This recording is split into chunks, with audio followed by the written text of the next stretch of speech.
James Braga here from DragonBlogger.com. Today I'm going to be doing a little install video for you. This is of their Diamond Multimedia Radeon R9 390. This is their 8GB of DDR5. This does support DirectX 12. As you can see, I have the card out for you. I will pull that in a few. It does take an 8-pin and a 6-pin to connect, which I should be fine if I'm just swapping out my cards. I will move this aside so you guys don't need to see this. And I will get you a better view in a second so you guys can watch how it's put in. As most of you know, you need to take your side panels off. This one has thumb screws. Most do, some don't. So all you gotta really do is do this. To disconnect it, set the screws back there.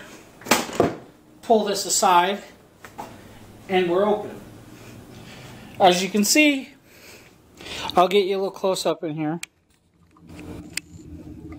I have a 980 in there. It's a very large card. If you have a sound card like me, you will need to remove probably this slip piece. You will need to remove this,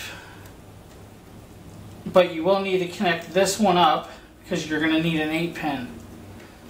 And you'll need to remove that. Those are the same power plugs you will use to hook up this 390. There are 2 screws over here holding this card in. You will need to remove.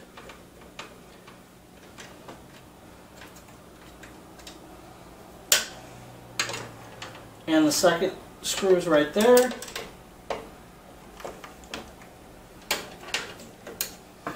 Now back here, well, I may have to remove my sound card so you can see it. So one second.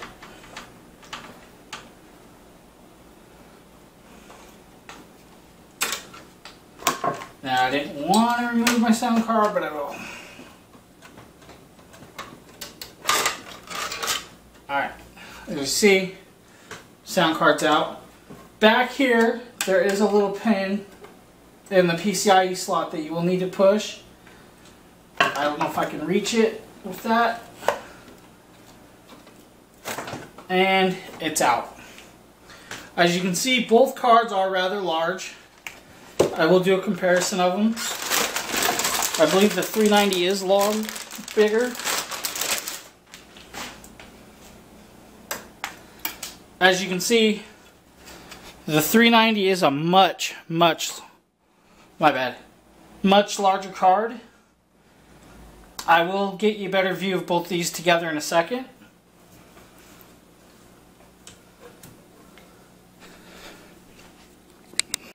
As you can see, there's the 390 and the 980.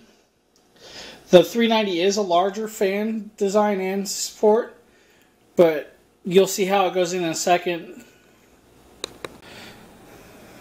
Now I hope you can see this. I may need to go back a little. It's kind of hard because of my air cooler for my CPU. We will set this aside. And this card, you would think the fans would go up, but they actually go down. You have to slide it in there, go into the PCIe slot, and make sure it clips in. Now you can't hear it, but in here, if you press this back, it unclips, it moves. Push back in, it clips back in place. Now that is all you need to do that. To plug it, power it back up, you just take your same cords that you had in before, connect right there, and right there. Now the one cord, they do suggest the 8-pin to be a 150 watt pin, or 150 volt. The other one is a 75. Now, that's what I have. They suggest you have at least a 750 power supply. I have a 1100, so I'm good. Now, to get this back in, you just go in reverse and connect your thumb screws back in. Except for I don't leave them thumb tight on this part.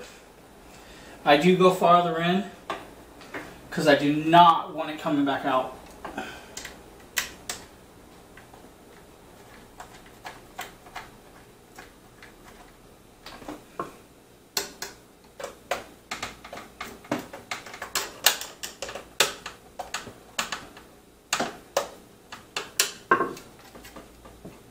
Okay, now that is in.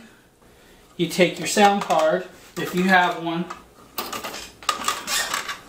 and try to put it back in without too much interference. And put your screw back in for that.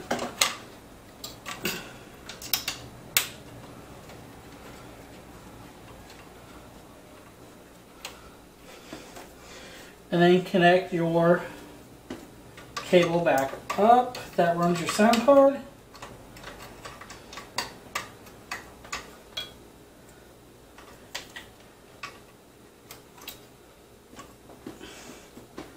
Now you're back on. It's pretty much you're finished. All you have to do is connect your side panel back up. We'll get a closer up. As you can see,